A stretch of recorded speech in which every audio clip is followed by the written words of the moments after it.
Tous les 6 ans, il est le dernier rendez-vous des administrés avec leurs élus avant que ceux-ci ne redeviennent électeurs pour les uns, candidats pour les autres. C'est dire l'importance que revêt cette rencontre pour des politiques en fin de mandat. Remplir la salle des fêtes est obsessionnel car il convient de montrer que 6 années de gestion, 7 en la circonstance, auront satisfait le plus grand nombre et que les nombreux convives ici présents en apportent la preuve. C'est QFD.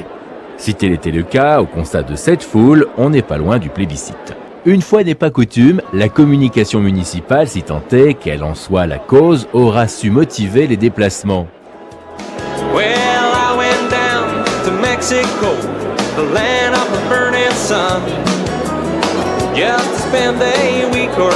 Foule inhabituelle du 3e âge, ambiance country, orchestre de jazz, c'est surtout Gilles Détor qui va apporter une réelle nouveauté en cette cérémonie. Outre son look remarqué, qui ne supporte pas de commentaires, c'est son absence de discours politique, s'entend, qui marquera cet événement. Écoutez, votre présence fait chaud au cœur. Elle va même réchauffer la salle. Je pense que nous ne devons pas être tout à fait dans les normes de sécurité. Mais bon, ne bougez pas et restez bien tranquille. Alors cette cérémonie de vœux ce soir est un petit peu particulière, vous le comprendrez.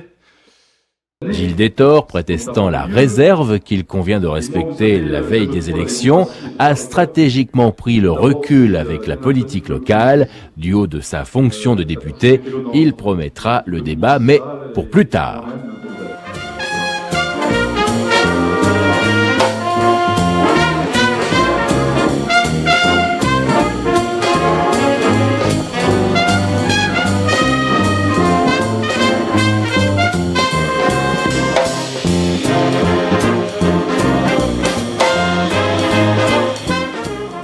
La suite de la soirée prendra des allures de cérémonie des Oscars, ne donnant pas plus de prétexte à discourir, à l'exception toutefois de l'empressement général des convives à atteindre le buffet.